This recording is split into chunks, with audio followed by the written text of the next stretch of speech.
Welcome and thank you for joining us for today's webinar, How to Moneyball Your Advertising Strategy for 2014. My name is Eliana Raggio and I'll be your moderator today. And today's webinar is being presented by Dealeron. And for anyone who isn't familiar with Dealeron, well, we're an award-winning website development company and digital agency. And we're best known for our search engine optimization, our best-in-class customer service, and our award-winning websites. Dealeron was named the top-rated website provider by Driving Sales in 2011, 2012, and 2013. And Dealeron customers have been winners of the Digital Dealer Website Excellence Awards highly coveted overall winner and unprecedented 5 times in a row. We're the only website company that can claim that. We're so committed to lead conversion, optimization, and customer service that Dealeron is the only company in the industry to offer a money-back lead guarantee program. So, does your website company guarantee a 50% lift in your leads? Well, then maybe you should check us out at dealeron.com. And we have a great show in store for you today. We're very pleased to have Jim Flint as our presenter today. Jim Flint is the president and founder of Local Search Group, which develops innovative automotive sales and marketing strategies for the 21st century. Flint's experience while working at the OEM level for Nissan and Toyota and his many years of retail automotive experience provide him with a unique insight and foundation for creating real strategies dealers can put in place today. With his eye for meaningful detail and the ability to bring it all back to real retail implications, Jim Flint is widely recognized as a thought leader in automotive sales, marketing, and advertising. Jim can be reached at jim@localsearchgroup.com. Now, during the presentation, if you have any questions, please use the question feature located on the corner of your screen to submit them. At the end of the presentation, we'll answer those questions of general interest. If we're unable to get to your question live, don't worry, we'll respond by email later today. Also, don't forget, a link to download a copy of the webinar recording will also be emailed to you later today for your reference, and please feel free to share it with friends and colleagues. And guess what? Our good friends at Local Search Group are giving away a couple of really fantastic prizes today on the webinar. First, 2 of you lucky webinar attendees is going to win a copy of the Oscar-winning movie MoneyBall with Brad Pitt. Oh, my heart is aflutter. Local Search Group will also be giving away 3 months of their Edge Inventory feed service. Now, this service doesn't include the media buy, but it will provide you with dynamic used car ads that match your current inventory and are updated on a daily basis. This prize is valued at $1,500. So that is 3 chances to win. Now, you just have to be on the live broadcast, though. All you have to do is stay tuned for the details after Jim's presentation, and you could be scoring one of these awesome prizes today. And at the conclusion of the webinar, you're going to receive a short survey. So fill it out, because we're always looking for great feedback from our audience. Today we're going to randomly select a couple of people from all the completed surveys to also win some Google prizes. So let's get started. Let's learn how to moneyball your advertising strategy for 2014. Jim Flint, so good to have you back on the show again. How are you? I'm excited to be here, and I actually brought up a visual just to say hello to everyone who's out there on the GoToMeeting. At the end of our conversation, we'll do some Q&A at the end, and I'll actually bring this screen back up. But for right now, just wanted to say hello to everyone, whether they're in Hawaii or buried in the snow on the East Coast like Eliana. I'm excited to be here, and I think today's presentation will be a great one.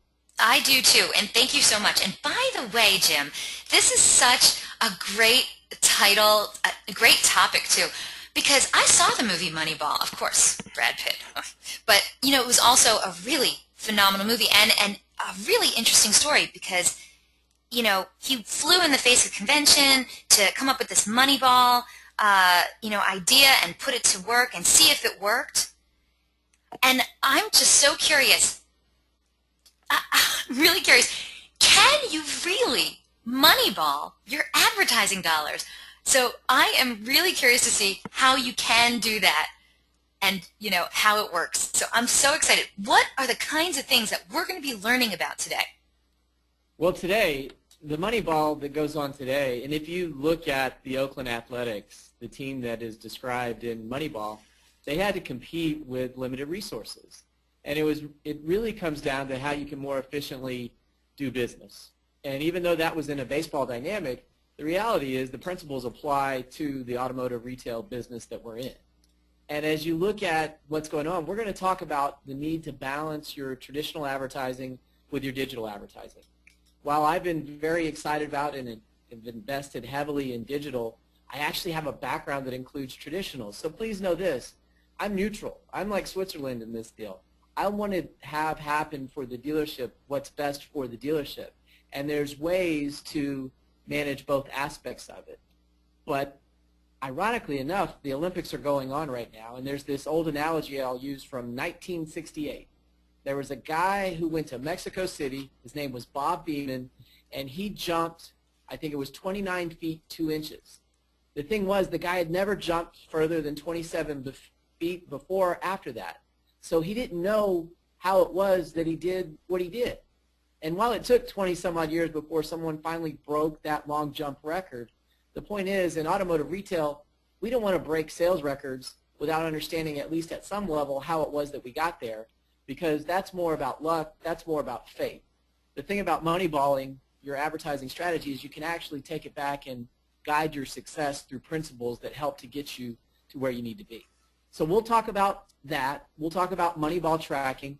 And really, I want to help people who are on this call today get started with developing their own Moneyball plan. And then based on that process, if there are any questions that come up, I'll be happy to answer them at the conclusion of the webinar. So it looks like we're starting off with a poll question. All right, audience, we're going to get started right now. We need your help. So this question was put in here so that it would really help Jim Flint tailor today's presentation to who is on today's show. So the question is, what is your current job title, role, or position at your dealership? Please select one of the following answers. Are you a dealer principal? Are you a GM, a GSM? Are you an internet manager or internet director? Or are you a marketing director or in marketing support? There's no wrong answer here. We just want to know so that Jim can say the right things to the right people. Right, Jim? Absolutely. You know, I talk to a lot of dealerships across the nation, and the thing is, I love talking to internet directors. I love talking to GSMs. I love talking to general managers and dealer principals. I love talking to, if there are agencies out there that are trying to support dealerships, I love talking to them too, because I think there's a way we can all get better together. But the important thing is to know who you're talking to, because it really does shape the conversation. I've made a career out of trying to get everybody pulling on the same rope to help the dealership sell more cars, make more monies, and be more effective with their advertising. So yeah, knowing the crowd is going to be helpful. Okay, well, we're going to find out right now. Audience, thank you so much for voting. We really appreciate it. We have one more poll question coming your way in a little bit. But for right now, let's close this poll and share the results. Only 3% of today's audience is a dealer principal. 6% of today's audience are GMs. We don't have any GSMs on the line. 31% of today's audience are internet managers or internet directors. And the majority, 59%, are marketing directors or they are in marketing support. And we thank all of you for being here today. Thank you so much. Jim?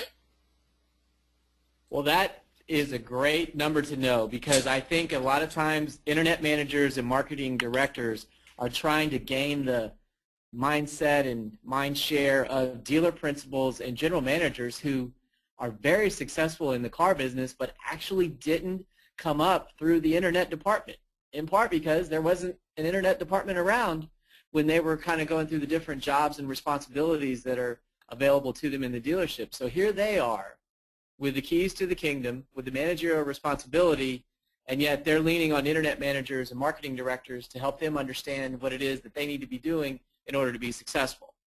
So I'm going to target a lot of the conversation today towards those internet managers and toward those marketing directors. But for the 10% of dealer principals and general managers out there, don't think for a second that I'll forget about you. Especially through the first half of the presentation, you'll see how you can lead your team and how your knowledge will help drive their thinking. Moreover, on the second half of the presentation, I'll actually go through what I think are 4 market inefficiencies out there today that can help you compete and win in a game that other people don't even know is being played. So I think this will be a really exciting presentation today, and I just want to say thank you to Eliana for having us and to Dealer On for having Local Search Group participate in today's presentation. The one thing I want to do, though, great introduction, great start to the conversation, but I want to make sure that everybody who's on the call has these three assumptions, because without these three, you're probably better served to take your next 50 minutes to email and on the and I would hate to say snowfall, but sometimes that can be mesmerizing.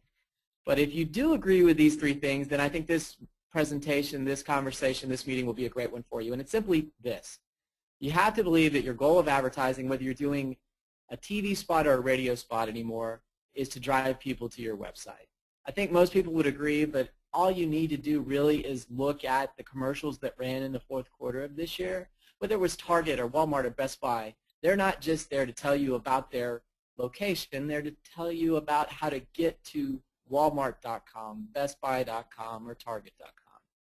And the second one, which can be new and challenging, but I think is very important, some dealerships will tell you that sales tracking starts with their CRM.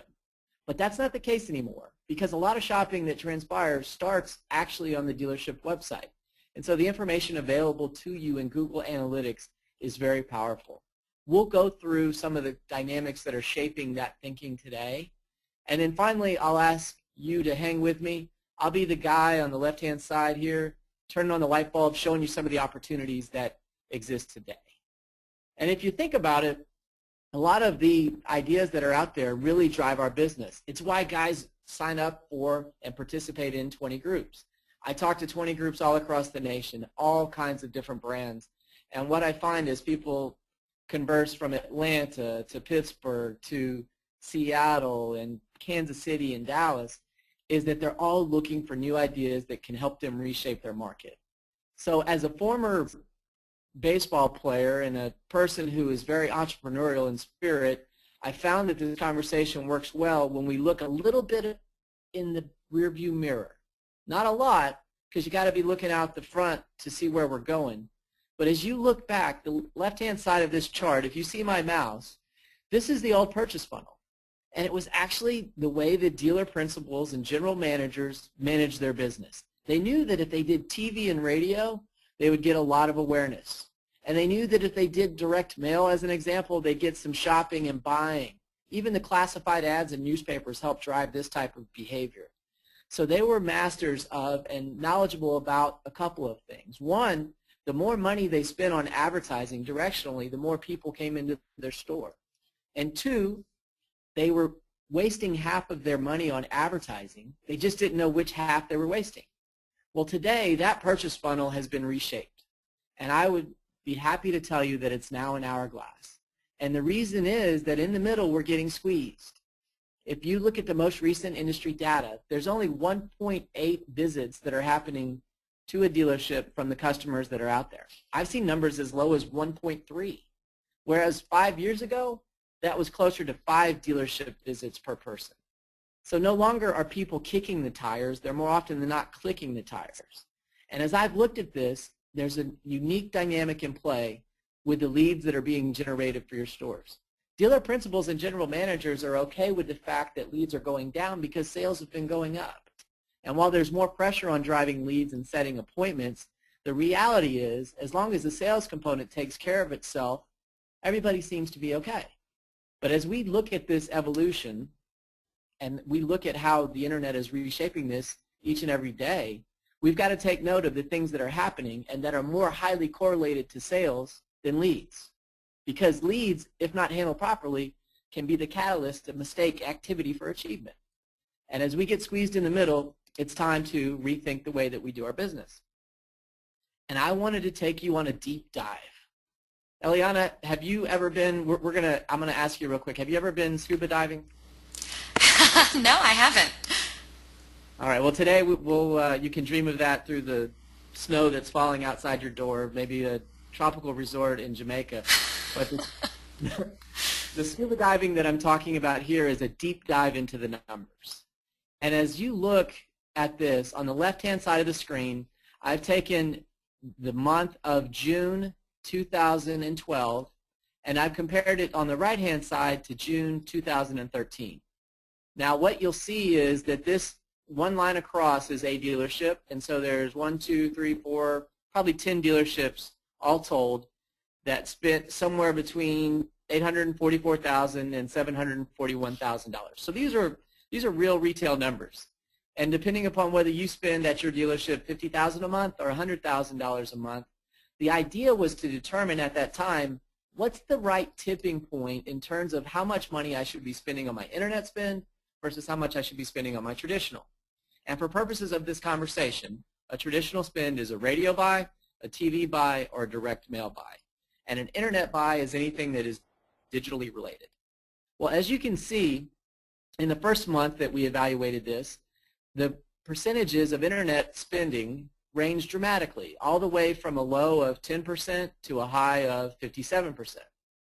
As we move to the following year, I looked to see, and I highlighted in green, those stores that actually spent more on their internet than they did in the previous year.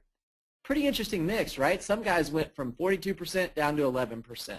Some guys went from 21% the other way to 60%. But at the end of the day, it was all about the tracking to determine where the tipping point was. And here's what I found out. As you look at this slide, I took the most recent 2013 information and sorted by a column that you can't actually see. It's over here on the right-hand side. And what's interesting to know is the dealership group that I'm working with here was very comfortable with me sharing the numbers. But what they didn't want me to share, as you might expect, is the net. Now, I work with dealerships to ensure that we're selling more cars to make more money and that we're getting the proper return on investment. But this column's sorted by net income. And why does that become so interesting? Well, it becomes interesting because you can see that the top sales didn't always translate into the top net income. The top selling dealership had 267 sales. They made a commitment, though, as you can see, to spend a lot more money in traditional than they did in internet. Now, when I started this, I didn't know what we'd find. And in reality, I don't want to use that as an example to say, oh, internet good, traditional bad. That's not necessarily the case. It's really, at the end of the day, about your make, your models, your market. But here's where it gets more interesting. You can see that there's a return on sale that comes into play, and this more compelling piece of information resides at the very top of the chart. The guy who sold 219 cars actually is the one that made the most money. The guy that sold 239 cars is the one, even though he had 20 more car sales, made fewer net dollars because of the fact that he spent $164,000 on his advertising, whereas the guy in the number one spot sold $49,000 or only spent $49,000 on their advertising. At the end of the day, the incremental return, the cost per sale, didn't really pencil correctly for that dealership. So as you look at this, one of the most important factors we're going to talk about today is really cost per sale. And the way this plays into MoneyBall is with the cost per win. What you're trying to do in baseball is win games. And they don't have a salary cap like the NFL does. And as a result, you've got a situation where the Oakland A's are trying to compete with the New York Yankees. Now, for those of you that have seen the movie, it's actually from 2002. And believe it or not, the book came out in 2004 and received wider publication in 2005, which is when I read it. Well, at that time, the Yankees and A's were competing for championships. This is the guy who invented the theory for Moneyball. He basically couldn't afford to pay for players that were hitting home runs and RBIs like the Yankees did. He could only afford to pay for players that got on base. The market hadn't yet acknowledged the value of that particular responsibility that a batter has. So as you look, and I mentioned the timing of the book that came out and how, if you've seen the movie, the Boston Red Sox started copying the philosophy that he implemented successfully during this era. Well, when they started using what he had used, as an analogy might be, when the guy down the street stole his idea, well, they started catching up, and he started losing more games than he was winning. So over that period, he's had to reinvent himself, and you can see in 2012, he did just that, and in 2013, he did just that. But you look kind of stressed out, like you guys have seen a GM. That looks like a GM of not only a baseball team, but any dealership in January. They're trying to figure out how to do a little bit more. gosh, we're losing weekends to snow and ice and all the way across the South. Atlanta's iced over earlier this week. Washington's got problems. New Jersey has problems. How do I continue to sell cars and make money in face of the inclement weather? Well, the best thing you can do is take this analogy. In 2013, it was cost per win. $2.7 million is what the Yankees paid per win. $632,000 is what the A's paid. What's interesting about this, and for the little stores out there, please know that David truly can slay Goliath. The A's won more games than the Yankees did in 2013, even though the Yankees were at the top of the payroll and the Athletics were at the bottom of it. And the reason that happened was because Billy Beane and the Oakland A's took a philosophy that needs to be taken at every dealership. And it's simply this: your make, your model, your market. And as you think about that, know that all the things that I bring to the table today, while directionally correct, may not be specifically correct. And what you've got to do is identify the market opportunities that differentiate you. So one of the big differences that happened in 2002 and between that and 2012, a decade later, is that the market for the Oakland Athletics changed. You see, this is actually now the only shared use facility in all of baseball or football. If you can imagine, the Oakland Raiders also play in this stadium, and you can see the configuration that would allow for football to be played. As a result, there's a lot of foul territory. And the advantages that the Oakland A's used to have by investing their limited dollars in hitters, in batting, in offense, have now been replaced and changed. Because over the course of an 162-game season, 81 of those games which are played in this facility, they have reinvested their money in the pitching aspect and defensive aspect of their ballpark. Because the reality is, with all this foul territory, over the course of a game where each team has 27 outs, the likelihood of foul balls ending up as outs in this stadium versus ending up as souvenir items in the stands at other stadiums gives the Oakland Athletics a little bit of an advantage. And it was with this philosophy that he was actually able to turn around the team in 2012 and 2013 after having 5 years of disappointing results. And so it's with that mindset that I came up with this philosophy that was trying to connect the dots between the Brad Pitt, who is your general manager at the dealership, and Jonah Hill, who in this scenario is your internet director at the dealership. And it's simply by connecting the dots on one thing that neither side can argue about. And it's simply this: in Google Analytics, you have a number of website visitors that come to your dealership every month. For the marketing directors out there, your advertising spend should drive people to your website. And for the general manager, the one thing that he and the general sales manager will agree upon each and every month, because it's recorded in your income statement, is the number of vehicles that you sold, new cars and used cars. And at the end of the day, understanding the ratio of total vehicle sales to website visitors is the one place where I found that general managers and internet directors can get on the same page. Moreover, knowing that number, whether for you it's 1.0, 2.0, or 3.0, and tying it back to your net income is where the lights go on for the general managers and dealer principals. Because over time, and you'll see it definitively if you went back and did this for all of 2013, you'll start to see a trend develop, and you'll figure out for your makes, your models, your markets, that maybe the place where I maximize my profitability is closer to 2.5. Maybe it's 2.7, or maybe it's 3.0. But if I'm down at 1.0, one of two things is happening. Either I'm advertising too much and I don't have enough people to handle the bandwidth that are coming to my store, or I've got operational processes. I'm getting ready for a trip to Canada, so I'm working on my process as well, Eliana. But if you get to that place at 1.0, you need to work on your phone skills. You need to work on your appointment setting. You need to work on your early manager TOs. And what's cool about this is the internet manager is typically thinking about trying to get resources to drive traffic to the website so that they can get the phone calls and the leads that help them drive their business. The general manager at the end of the day is trying to spend his advertising resources, and they know it now. They're trying to get people to the website. But if it doesn't drive car sales, then it's really not driving what they need to drive. So keeping this MoneyBall math factor in ratio keeps everybody pulling on the same rope. And so I want to share with you a chart that I developed working with some groups. And I will tell you that there's a lot of factors in here. Inventory is important. The staffing levels you have are important, whether it's BDC, internet, all these different type of hybrid dynamics that most of your stores are probably encountering.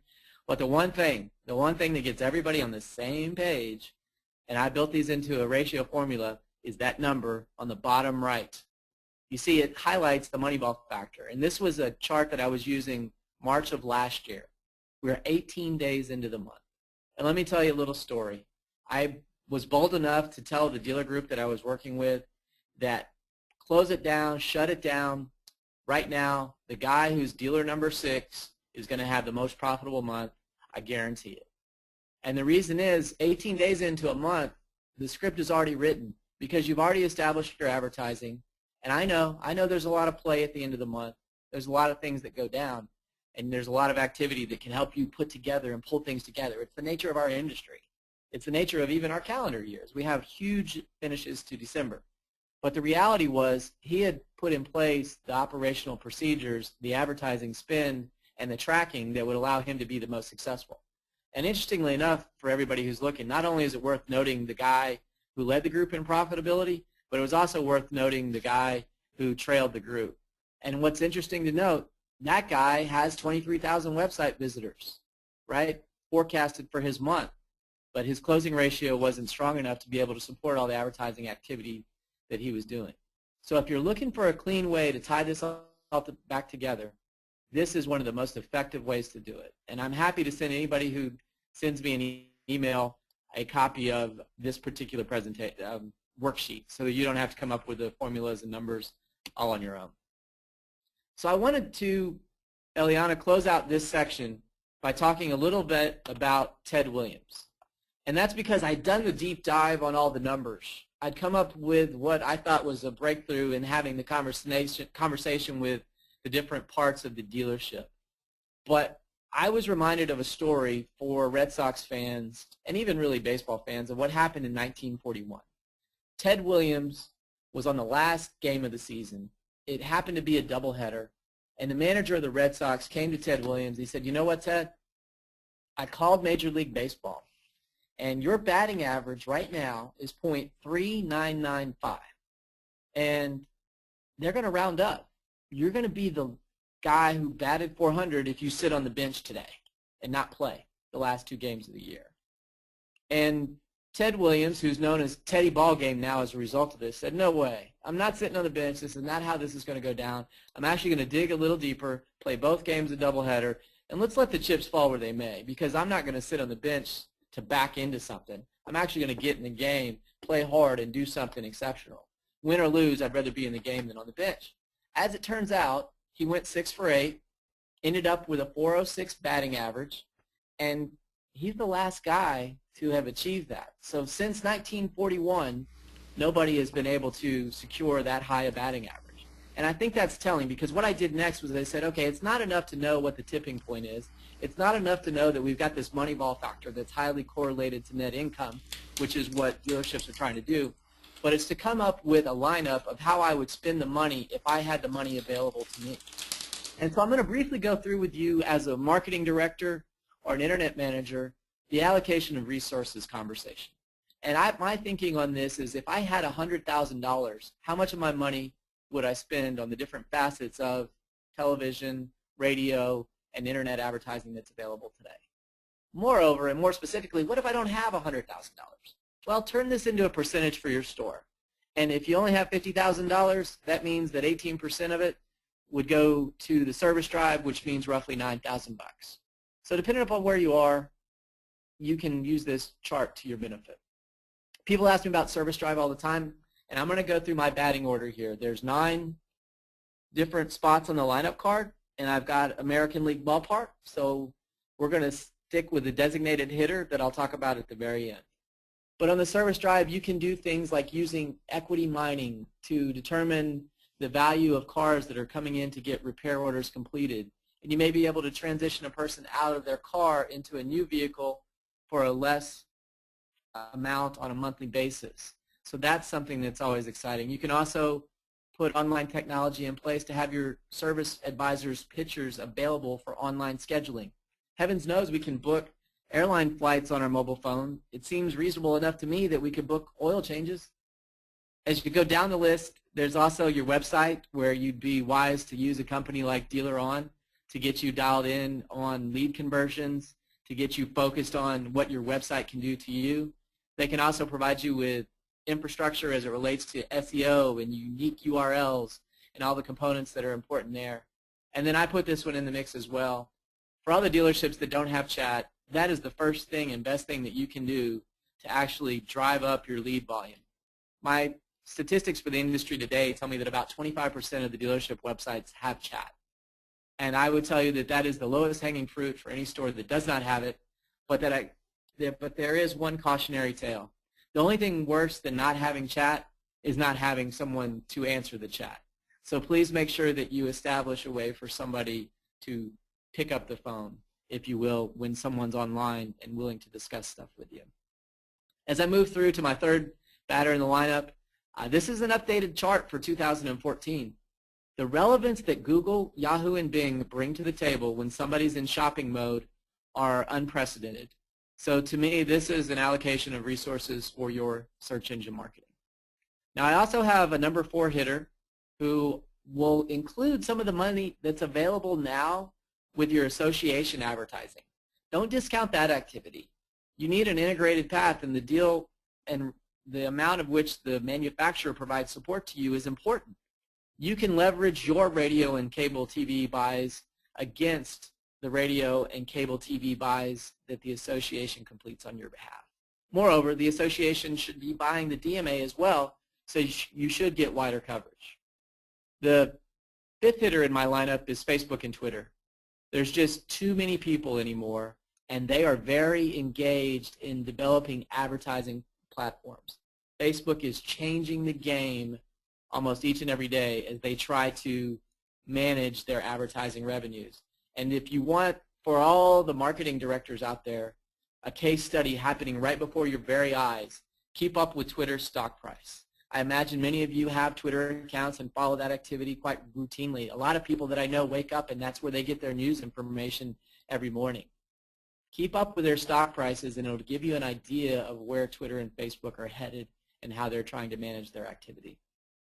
Some people will note and think later in my presentation that I might be anti-Auto Trader or anti-Cars.com, but I'm not. I'm all for effectiveness, and I've got a place on my roster and lineup for lead providers like Auto Trader and Cars Direct.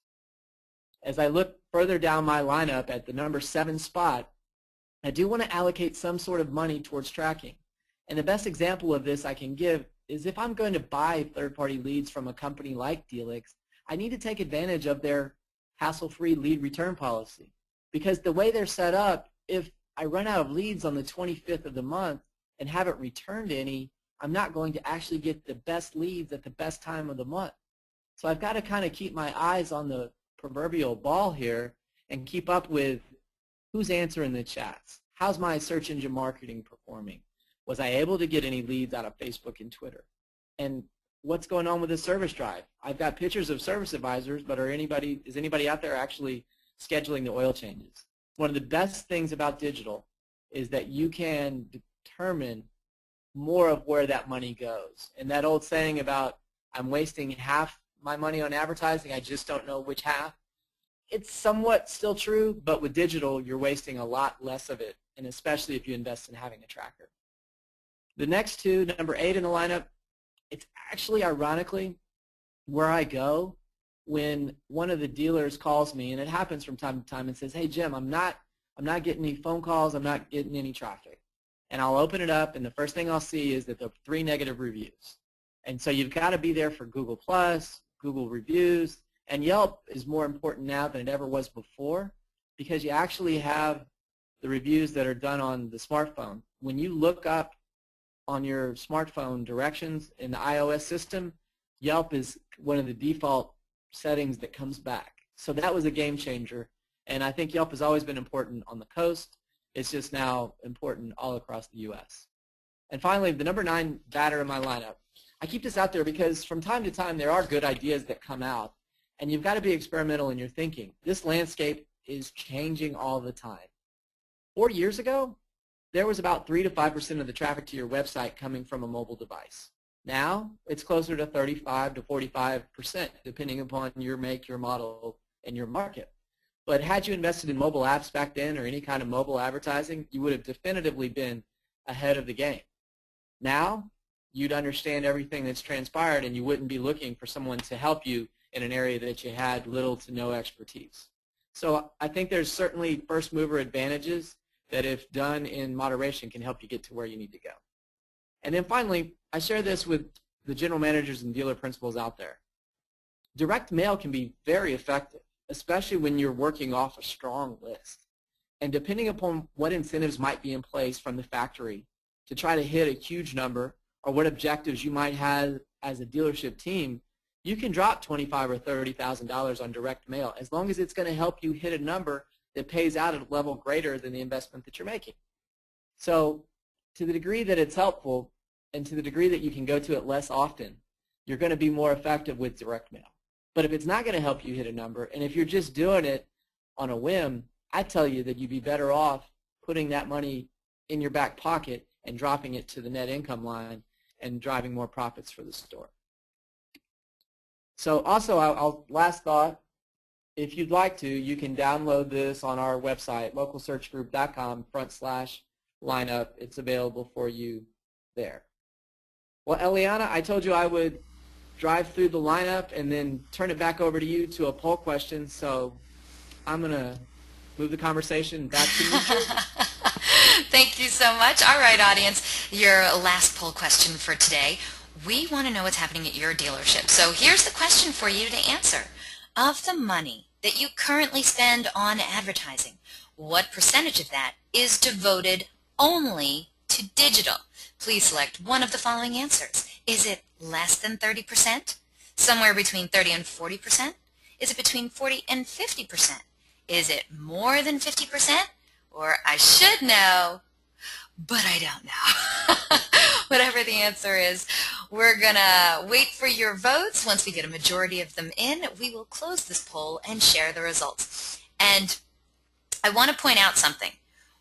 When you write a book and it becomes a bestseller, and then somebody comes to you and says, we want to make a movie about you, and they say to you, who do you want to play you in a movie?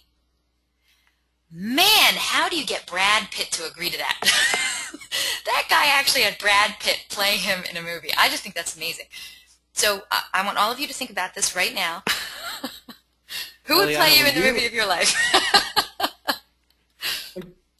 They actually had Brad Pitt, not Brad Pitt, but Billy Beane, the guy who Brad Pitt played at the Driving Sales Summit. As he talked, he told the story of he was able to hang out with Brad Pitt because Brad Pitt was trying to pick up on his mannerisms and trying to understand the way that he was, behaving. And he actually spent time with Angelina Jolie as well. Wow. Pretty down-to-earth guy. And he said he was really humbled when Brad Pitt was up on screen and he had those mannerisms down. If you've seen the movie, there's one where Brad Pitt turns over the desk. Yeah, that's kind of how he's like, wow, that's a little too good. That's a little too close to home. Well, I think we should all think about this, so just in case somebody makes a movie about us, we already know who our go-to actor or actress would be. And David... Who's going to play you, Elia? Selma Hayek, obviously. So, and you, Jim, who would play you? Wow, people have said Ron Howard before, so I don't know. For those back in the day, he directed Backdraft and played on... Why, because he has red hair? Happy Days. Yeah, I think it's the red hair thing. Maybe Robert Redford. You know what? Robert Redford is a much better selection. He's a little bit older than you. I think you should go like Edward Norton, maybe. He's an excellent actor. There you go. We have David who's writing in. George Clooney would make a good David, or maybe Sean Connery. Okay, so we have some good ones. Let's close this poll and share the results and see what's going on here. Okay, so 26% of today's audience said that right now they're spending less than 30% of their advertising budget on only digital. So that's not too bad. That's about a quarter of today's audience. 23% said that it's more likely between 30 and 40%. 14% of today's audience said it was between 40 and 50%. Now, we got more than a quarter of today's audience, 26%, said that they are spending more than 50% of their advertising budget on digital. That's great, because I can remember taking a poll similar to this only a year ago. And that number was, I think, if I recall correctly, it was down near 13 or 14%. So that it has doubled is amazing. And then 11% of today's audience said that they should know, but they don't know. Jim, do you have any comment about that? Yeah, I think this is really telling. The 37% of the people that I'm worried about are the ones at both ends, because you're losing market share to the 63% of the people that are in the range between 30 and above 50. So I think I would say definitively, if you're spending less than 30% of your total dollars on digital, you are losing market share because the competition is effectively out-executing you. And for those that don't know, take this webinar as an opportunity to go back and ask your controller for an advertising schedule and find out what that number truly is. Because understanding that dynamic can make you drive results for your dealership that will help the performance levels, without a doubt. All right. Where do we go from here? Well, from here, I want to take us through, as I mentioned earlier, some of the market inefficiencies that exist today.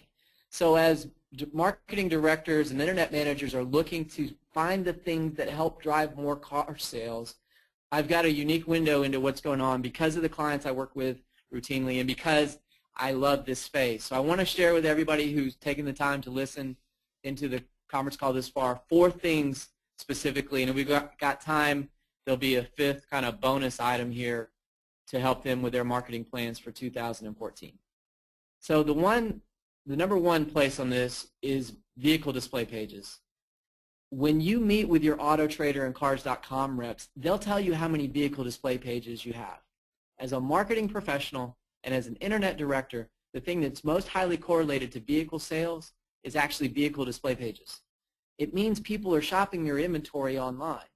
And Eliana, have you bought something online recently? Oh, all the time. All right, so I'm gonna talk about like vitamins, shoes, diamond rings, outfits, cars. What have you bought online, literally? Well, I've never bought a car online, but people close to me know that I have an eBay addiction. So okay. I'll buy anything, honestly. I mean, even if my husband says, hey, I'm going to go to Home Depot and buy such and such, I'm like, well, wait, let me see if I can get it cheaper on eBay, And I almost always do find it for less money on eBay. And what is the coolest thing about winning the bid in your case? Do you have PayPal set up for AutoPay? Of course. So as soon as you're done, it sends out and pays the person who was selling you the product. Yeah. You see, anymore, all the reason that leads are going down is because people and the vehicle display shopping online is going up. In fact, it's approximately 10 times more VDPs on your website than you're getting from Auto Trader or Cars.com. That in and of itself is not a bad thing. You still need Auto Trader, you still need Cars.com, but what you've got to understand as a marketing professional or internet director is what return am I getting on that investment? And how can I drive more VDPs to my website more efficiently, and particularly so if I actually am generating better gross per unit on my dealership website.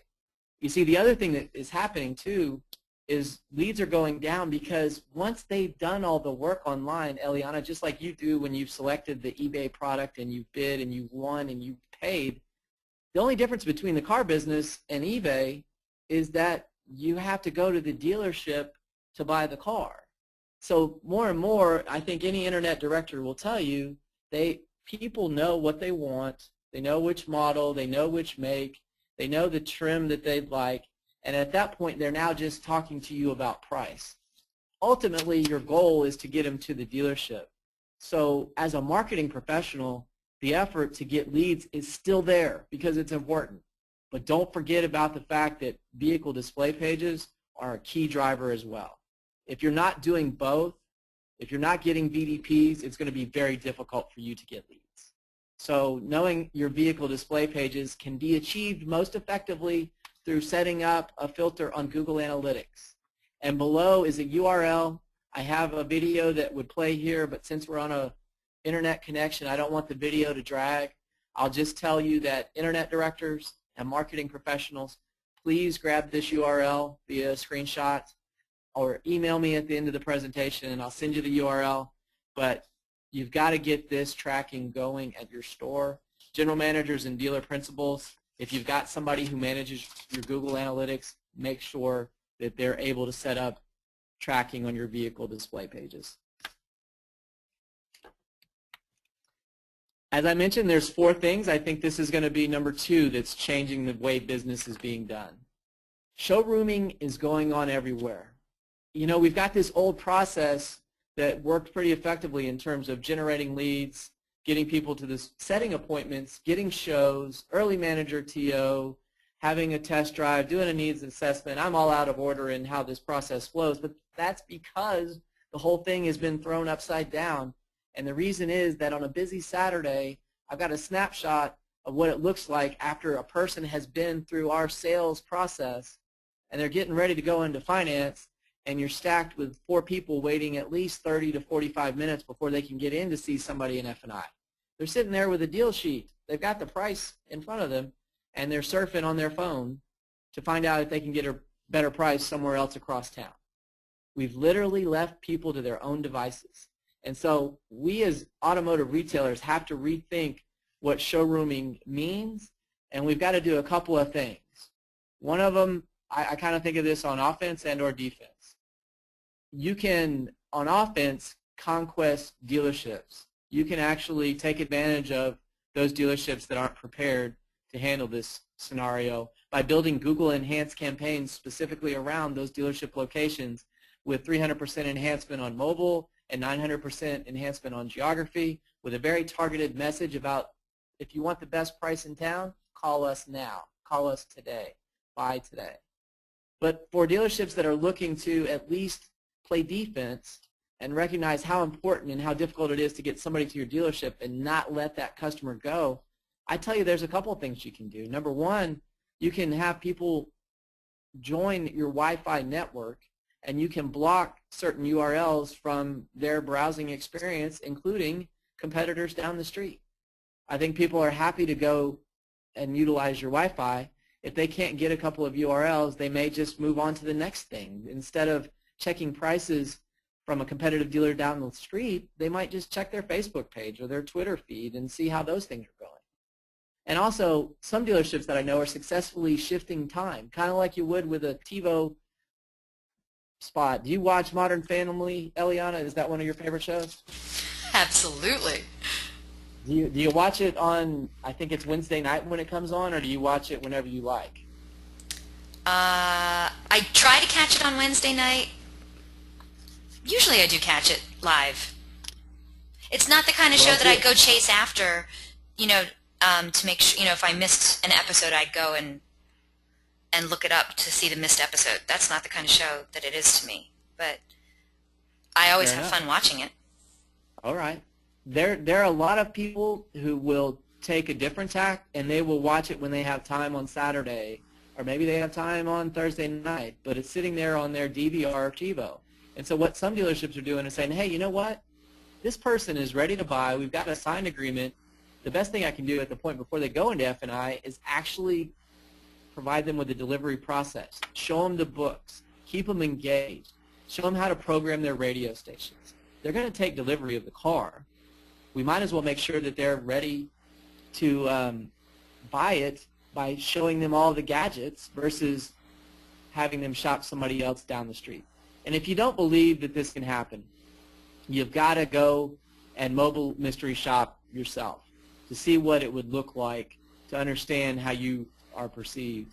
I'll tell you another thing that's important. For anybody that's been on a used car desk, if they've got a system like vAuto, you can actually change prices in real time.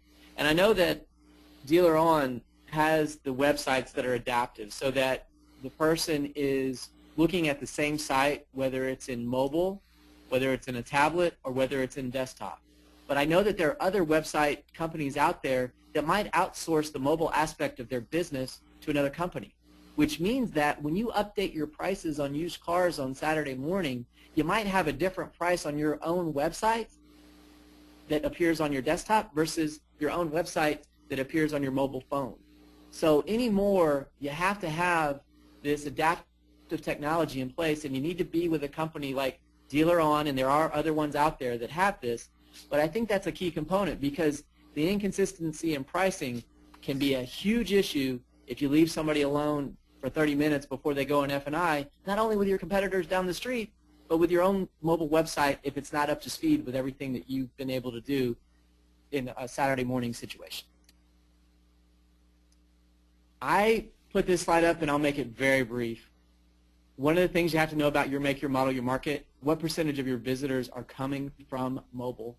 And on this particular slide, I've got a 20 group where I have some dealers that have provided me with their Google Analytics. You can see in some locations up to 50% of the traffic comes from a smartphone. As a result, that dealer has to do a dramatically different job in securing customers than the dealership that's adjacent to him that has closer to 5%. So you've got to know that market number for all the marketing professionals that are out there. And then you also have to understand what Google did July 22nd of last year. They introduced Google Enhanced Campaigns. And as a result, we're now talking about amplification in three areas: geography, time of day, and device. You have to determine what you're willing to pay as a maximum cost per click. But since you can now amplify your geography up to 900%, the way that Google makes the calculation, some stores are willing to pay $60 per click. And I've seen it play out, Eliana. There's been a $52 click that I was tracking as a dealership who bought another dealer's name went head-to-head to try to see who was going to be number one in that geography around that dealership's location. This is one of those dynamics where you can actually win a game that others don't even know is being played. And finally, well, not finally, but we're closing in on the finish line here. The next item I want to talk about was pre-roll video. And what I'll tell you about pre-roll video is that if Billy Bean were in automotive retail today, I know that this is the one place that he would be. And the reason I say that is because as a great marketer, we actually can get pre-roll video ads for free. That's right. Google is giving away pre-roll video ads.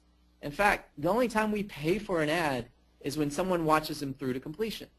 So in reality, if we can develop an effective marketing message that lets somebody know that we know where they are, i.e. they're on the web, and that we'd like them to click on our ad and come to our website, it actually costs them nothing. So to be able to drive an effective click-through rate, it's free. And so not only is it free, but then if that person clicks for just a second and spends a nanosecond on our website, we're going to drop a cookie on that visit and then put display banners with our dealership name in front of them for the next several weeks and even months that that person is out there considering which car it is that they want to buy. The other great thing that goes on, you don't necessarily want to convert your TV ad to a pre-roll video spot because longer ads have a higher skip rate. And as you have a higher skip rate, you actually are getting free exposure as well. So when you skip ads on pre-roll video, you don't pay for those either. So one of the keys to a good pre-roll internet ad is to make sure your branding message comes up early in the advertising spot, and that you probably should run it longer than 30 seconds. So you know that effort to jam all this messaging into 30 or even 15 isn't necessarily the way to go to get the best return on our investment. If anybody has any questions on pre-roll, I'm happy to answer them, but your typical cost per view is somewhere between 10 and 15 cents. And this also influences your Google Page 1 results on SEO. And then finally, I will tell you about Facebook advertising.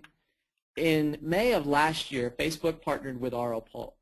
You can now do targeted advertising that really cuts through a lot of that waste in advertising that I talked about earlier.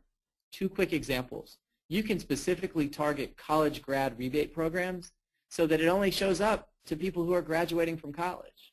Moreover, when that person clicks on that ad, you can take them to a location on your dealership website that has details about the college graduate program and how they can redeem that offer that you're referencing.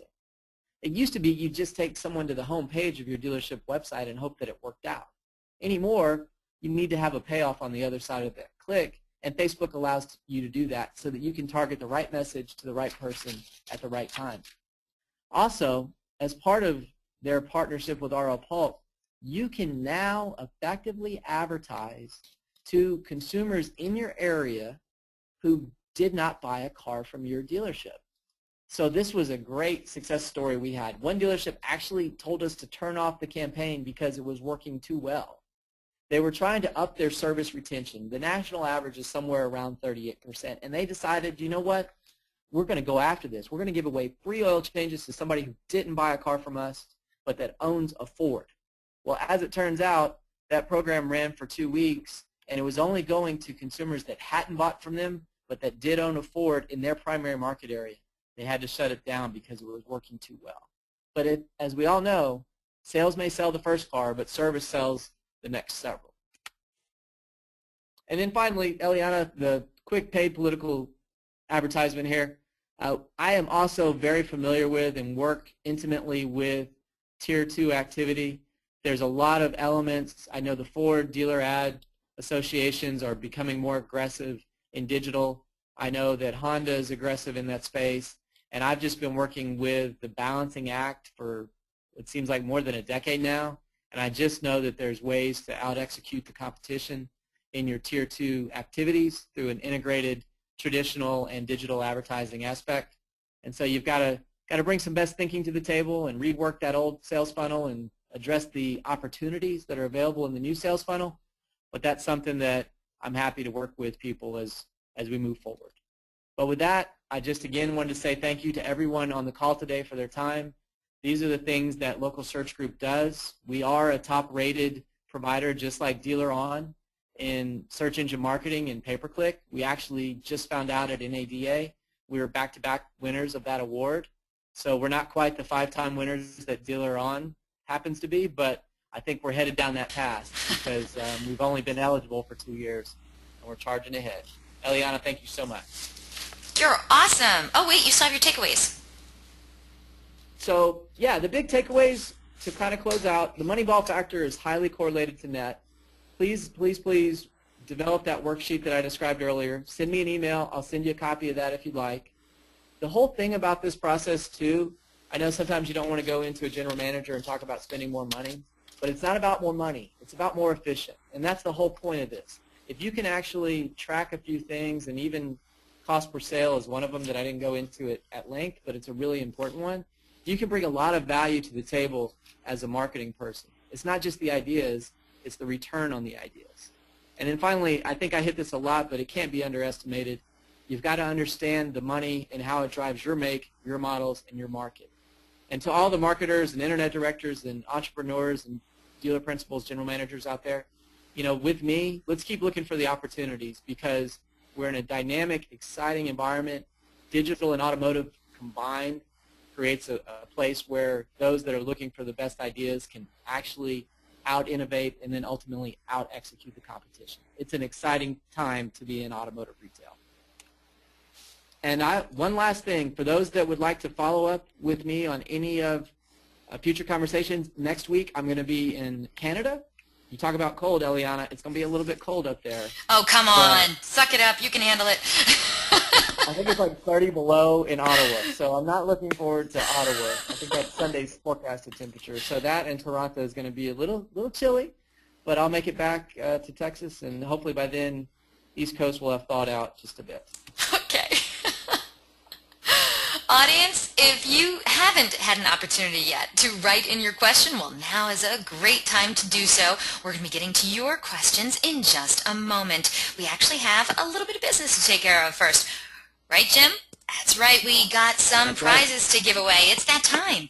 If you missed it at the beginning of the webinar, well, I announced that our good friends at Local Search Group are giving away a few fantastic prizes today on the webinar. First, we're going to give away two different webinar attendees, 2 copies of the Oscar-winning movie Moneyball with, say it with me, Brad Pitt. Okay, so Local Search Group is going to be giving away 2 of them. So we're going to start off with 1 question. And if you're the first person to write in the correct response, well, you're going to win 1 of these DVDs of Moneyball. Then we're going to ask another question. You have to be the first person to write in to win that one as well. So let's start off with our first question. I want to tell everyone that all you have to do is answer that simple question, be the first one to write in the correct response, and you're going to be a winner. So get to your keyboards, get ready, and good luck, everyone. Here's your question. The movie Moneyball was about what year for the Oakland A's? Oh my goodness, the first person to write in got it right. Oh, thank you so much. Our winner is Helen Moss. She had the correct response with 2002. Congratulations, Helen Moss. You are quick-fingered, let me tell you. You got that in right away. Helen Moss, you are a winner. And you know what? You can just sit back and relax, Helen, because you're already a winner. If you could, though, write in and let me know the name of your dealership so we can give you a proper congratulations. We're going to get to our second question now. So get to your keyboards, everyone. Fastest fingers are going to win this one as well. Here's your question. What percentage of search market share does Bing currently have? Oh, you would have had to really been listening for this one. What percentage of search market share does Bing currently have? Now, I got to tell you, of the people who've already sent in their answers, none of you actually have the correct response. So if you'd like to guess again, hey, I'm okay with that. So guess again. Oh, we have a winner. We do have a winner. John Markcourt was the correct winner. He's the only one who answered correctly at 10%. So congratulations. I'm writing your name down, John. So please write on in and let me know what dealership you're from. Markcourt. There you go. So John Markcourt, congratulations. You are our winner. You and Helen Moss both won a DVD of the movie Moneyball, which I believe was an Oscar-winning movie, right? Did it win the Oscar? It got nominated, and then I think Jonah Hill might have won Best Supporting. But I should know, but I don't know right now. Okay. Well, there you go. Well, we don't know, but it was definitely an Oscar-nominated movie. And by the way, Absolutely. Pretty awesome movie. Oh, Jonah Hill did win Best Supporting. That comes from David in our Thank you, David. in our audience. Brad Pitt was nominated for Best Actor, but did not win. But did not win. Okay. But should have won, right, Eliana? Should have won. Should have won. How can you keep away something like that? Okay. Well, like I said, we already have 2 winners. Guess what? You also have another chance to win, audience. So fret not. We have 1 more prize to give away. So I want y'all to know that Local Search Group is giving away 3 months of their Edge Inventory feed service. Now, this service does not include the media buy, but it will provide you with dynamic used car ads that match your current inventory and are updated on a daily basis. This prize is valued at $1,500. Boom! All you got to do is answer this question, be the first one to write in the correct response, and you're our winner. So everyone, get to your keyboards, and good luck. Here we go. The question is, what was Ted Williams' batting average in 1941? Oh, what do we do? What do we do? Well, I do have a winner. However, Jim, I'm going to have to throw this to you. Can we allow somebody who already just won to win again? They've got a good internet connection, don't they? Yeah. He was the first person to write in the correct response. John Markcourt was the first person to write in the correct answer of 406. Are we allowed to give 2 prizes to the same person? Yeah, I'm happy to do that. Okay. I'm happy to do that. Okay, John Markcourt, you're our winner. And I got to tell you, the next person who got it right wasn't even close. I mean, the next person who got it right was several people down the list. So, John, you're our winner twice today. Congratulations, John. Let's see. John is from Markcourt Toyota in Chippewa Falls. I don't think I've ever had anyone from Chippewa Falls on here, so congratulations. And Helen Moss, you never wrote in to let me know where you're from. But congratulations to Helen Moss as well. You guys are our 2 winners today. And of course, we also want to thank Local Search Group for their incredible generosity. And audience, thank you so much for playing with us today. We really appreciate it. Oh, Helen Moss is with Anderson Subaru in Pensacola, Florida. Well, one person isn't fighting any snow today. He's out by the beach, yeah. I know, right? Let's get to some of these questions from the audience. By the way, Jim, no, keep it right there. There you go. I got so many requests from people asking about your worksheet and your formula. For instance, Danielle said, please send that formula. That would be so beneficial to the dealership. And then we have Patrick who said, can you send that worksheet? And can you show that spreadsheet again? So we have a lot of people that were curious about the formula or the worksheet. Can you go over that again really fast? Sure, I'm going to have to jump back to that screen per se. Yeah, actually a lot of people wanted you to do so. And audience, hopefully you got my my text through the question feature, but I put on there, if you want a copy of this PowerPoint presentation, if you want a copy of the slide deck, to email me directly at eliana@dealeron.com, and I will send it to you before close of business today. So email me at eliana@dealeron.com, and I will send you a copy of this slide deck. Okay, Jim, so lots of people, not just Danielle and Patrick and David and Helen, they all wanted to know, can you please review this formula and go over this worksheet one more time with them? Yes, I'm going to go from top to bottom. And okay. For some of you, this will be wonderful. For others of you, it may not be as exciting. But this is some of the math behind it. The way you start on this, and I'll just start dealer one, top left, is total visitors. Halfway through the month, they had 8,231 visitors. If you forecast out with a 31-day month, they should have ended up with about 14,000 visitors at the end of March. As you go down, you look at the number of total sold units through 18 days in the month, and this dealership had 80 and 75. The other key thing to selling cars isn't how much you spend just on your advertising, it's how many people you have in your selling department. And so I counted the BDC, the number of sales reps you have. I put qualified and motivated because the guy that's supposed to be here and is on his way out, and the one that's on vacation, and the one that has jury duty all month long, those guys and gals don't count. So you got to look at the total number of sales reps you have, and really I multiply that number by 10. There was a session I did last year with Dealer On and Eliana about the automotive Bermuda Triangle and how to avoid it. It really gets into kind of that MoneyBall factor, the number of personnel that you have, and ultimately how many cars you have on ground, which is reflective of the next 2 items. You can see that this particular dealer had 370 new cars and 94 used cars.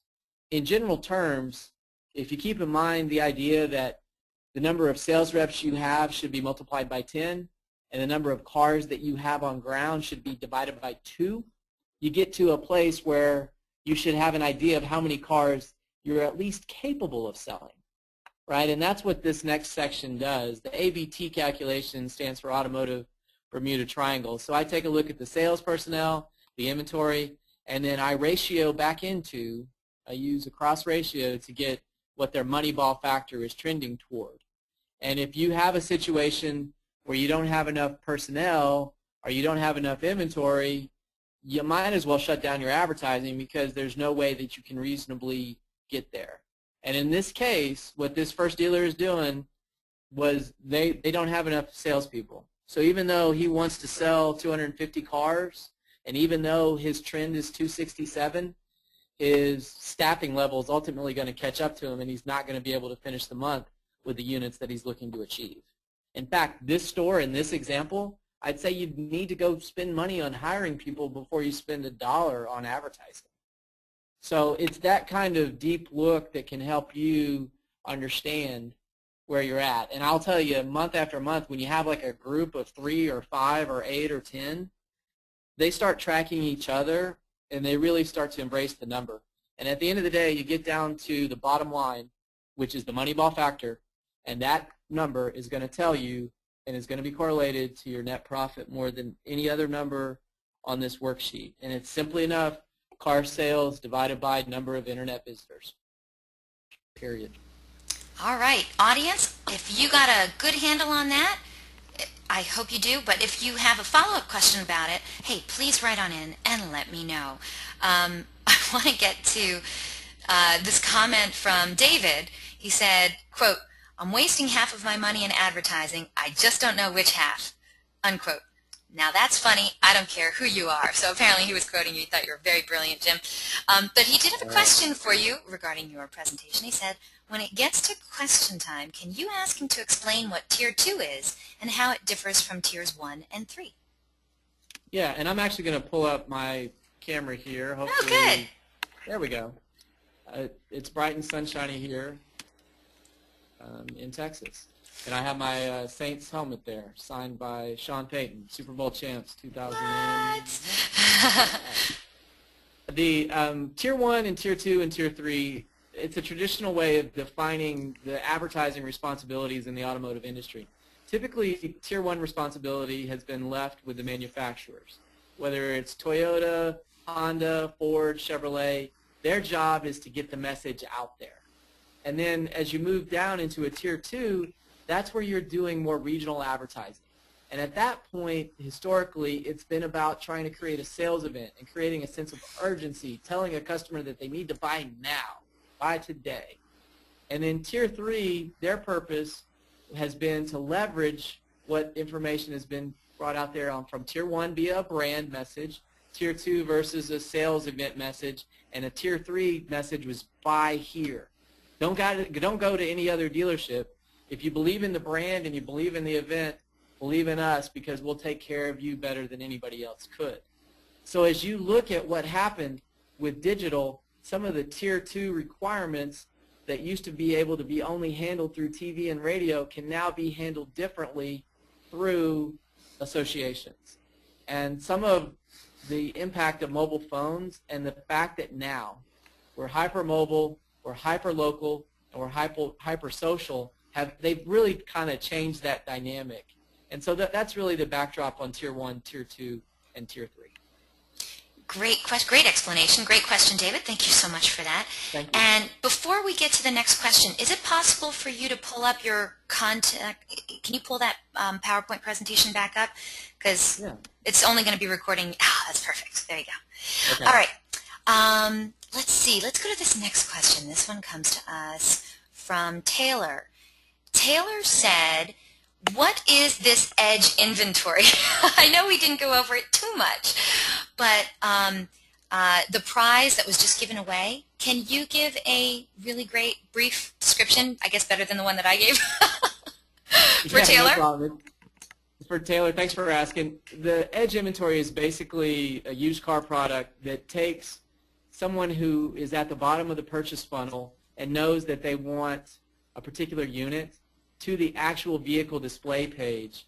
We built it because of the recognition that vehicle display pages are driving sales. So at the end of the day, if I'm let's call it a Ford dealer, but I take a BMW on trade over the weekend, and I'm able to stock that unit in to my used car inventory, the Edge inventory product actually puts that BMW 3 Series 2011 search front and center on the sponsored ad, and when the consumer clicks on that ad, when the buyer clicks on that ad, it actually takes that person to that vehicle display page. Because over time, I've seen where people that click on an ad for a BMW 3 Series that end up on a Ford homepage, they're out. They're like, why did somebody send me here? But with our proprietary technology, when somebody clicks on a BMW 3 Series ad, and you take them to that particular vehicle display page with the proper prices, pictures, and descriptions, you actually are giving the consumer who's at the bottom of the funnel exactly what it is that they want. And if your picture, prices, and descriptions are on point, you're more than likely to have an appointment, a show, and ultimately a sale.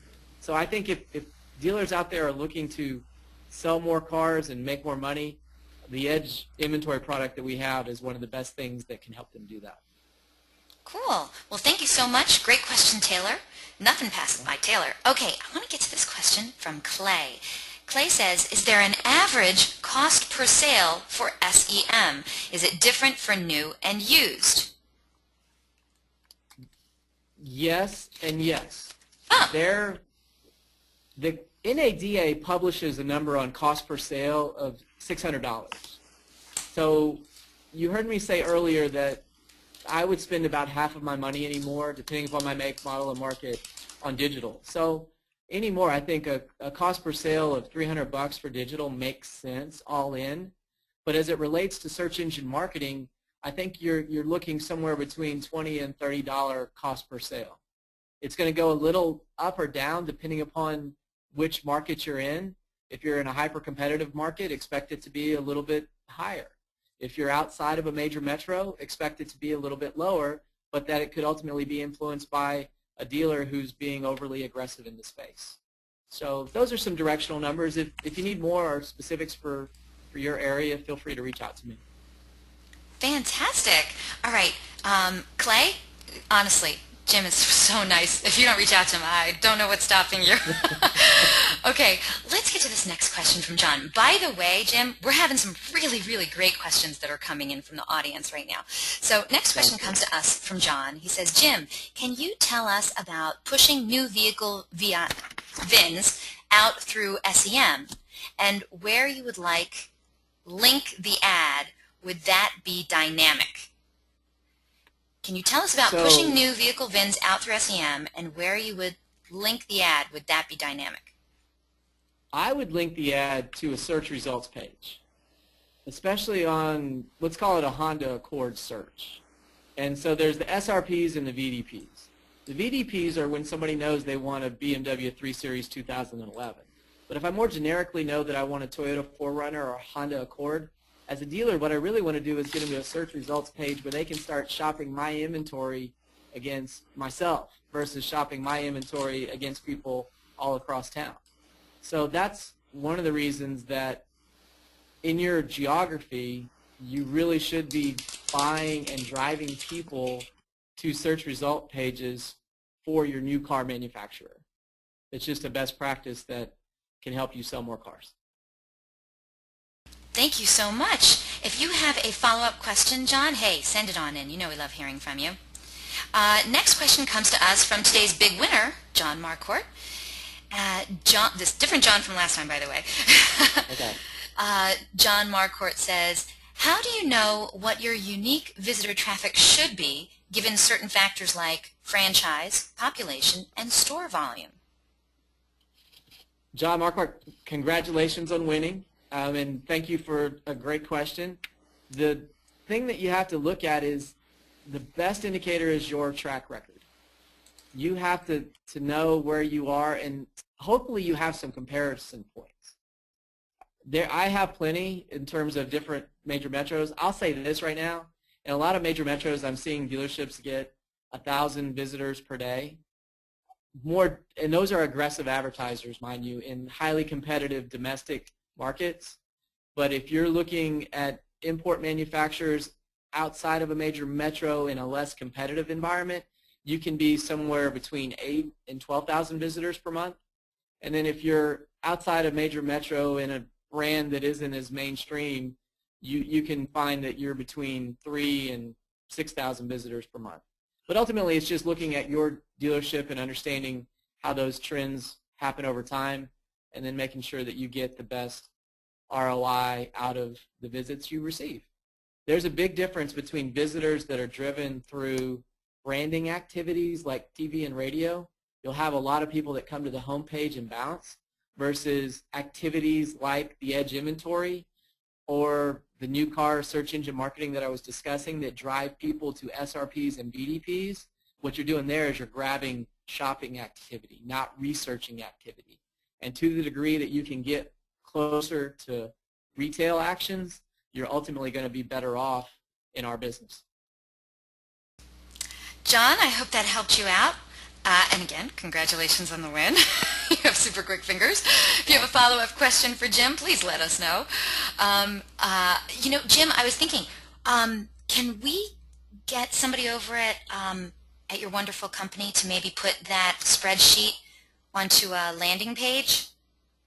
You know what I'm going to do, Eliana? I'm going to send you a link to, and if Lizzie's listening, she may send you a link. I am putting all 3 of those reference points on a landing page for the Canada dealers. And so if, notwithstanding what happens in the hockey game when the U.S. and Canada face off against each other, if everybody who's on this call would be happy to use that URL, it's going to be available to you probably at the conclusion of the call. I'm going to check and see. That's okay. I'm taking care of it on my end. Don't worry about it. Okay, Jim? You got it. Okay. Let's get to this next question from our audience member, David. David says, did Jim go over how he came to the MoneyBall Forecast website visitor? If not, would you mind asking him, please, to go over how you came to the MoneyBall Forecast website visitor? Yeah, okay, I'm going to go kind of geek. If I had a pocket protector, I would put it on right now. Are you going to geek out on us right now? I'm going to geek out on you. It's going to be 18 over 31 equals the actual number of visits that you've had month to date divided by X, and then solve for X. What? So yeah, I thought so. Again, it's the number of days so far in the month divided by the number of days in the month equals the number of visits that you've already had in the month divided by X and solve for X. Wow. I think it's better if I send the spreadsheet, if that's okay. Okay. All those formulas are built into the spreadsheet already. I gotcha. But David may know what I'm talking about. I hope he does. If he wants to respond, I'd love to know. Well, just so you know, you got some fast people on your staff. Lizzie did take care of it. She gave us a link. I just sent it out to everyone. So if you want to get that link, so you could see the spreadsheet and the calculator and all that good stuff that he showed you earlier, well, I just sent it out to all of you. It's in your chat window and it's in your question feature as well. So definitely go check that out. Thank you. Yes, Lizzie was super quick. And of course, audience, if you have any follow-up questions, hey, you can't get better than getting a hold of Jim Flint. He's wonderful and so easy to talk to, as you can see. Let's get to a couple more. Do I have any more questions for you? No. Well, there we go. Oh my gosh, did I just hit the last question? I didn't even realize it. I did. Well, there you have it, Jim. You took care of that in quick order. Thank you so much for an really eye-opening, wonderful presentation about how to moneyball your advertising strategy this year. I hope a lot of people take you up on it and see that it works for them, just like it did for the Oakland A's. There you go. Thank you, Eliana. I really appreciate it. We really appreciate you being here. Hopefully we'll get you back on the show soon. Now, audience, I want to remind you that a link to download a copy of this webinar recording is going to be emailed to you a little later today for your reference. Please feel free to share it with friends and colleagues. And today's webinar is also going to be posted online within 24 hours. All you have to do is go to dealeron.com/webinars. And there you can click on the link on the right-hand side for on-demand webinars to access any of our past webinars. And hey, you can also view and register any of our upcoming webinars too. Also, I want you to know at the conclusion of the webinar in just a moment, you're going to receive a short survey. Hey, please fill it out. We always want to know what you're thinking. We want your feedback from today's presentation, and let me know how you thought Jim Flint did. I know you're all writing to me now. You're saying, great job, tell Jim he's awesome, he rocks. But you know what? I need it in the survey. If you could, answer that survey. It doesn't count unless it's in the survey. So please do that. And guess what? We're going to give you another couple chances to win. We're going to randomly select a couple of people from all those completed surveys to also win some Google prizes. So no reasons not to do it. Oh, also, there's also a couple of free offers in that survey as well. Now, invitations will be going out tomorrow for our next webinar. Top social media and reputation tips from award-winning dealers. In today's uber interconnected society, those dealerships who've mastered social media and reputation management have seen an incredible lift in traffic, sales, and customer loyalty. Learn social media and reputation strategies from the people who know, the top award-winning dealerships in the country. These dealers recently won awards for being at the top of their game for leveraging social networks and boosting their online reputation to drive traffic to their stores. And now, Alexi Veneri, CEO of Digital Airstrike, is going to share their secrets of success with you. Leave this exciting and information-packed session with actionable items from real dealers, not just theory, and start to utilize these powerful strategies to increase ROI for your store. Find out how and why social media and reputation management are an integral part of their everyday operations, and why it's an opportunity that would be foolish to pass up. This powerful 1-hour presentation is going to be like a 20-group best practice session on steroids. So if you're ready to learn the top social media and reputation tips from award-winning dealers, well then this is a webinar you just can't afford to miss. It's going to be another fabulous presentation by your friends at DealerOn. And don't forget, DealerOn's weekly webinars are held every Thursday at 12 noon Eastern, 9 a.m. Pacific. And we have some really great webinar subjects planned for this year. But if you have any questions, comments, or suggestions regarding our webinars or our topics, hey, contact me directly. I love hearing from you. Again, my name is Eliana Raggio. You can track me down online or email me at eliana@dealeron.com. Thank you all so very much for spending this time with us today, and I hope to see you all on a future webinar in our continuing education series. Have a good one, and stay warm, everyone.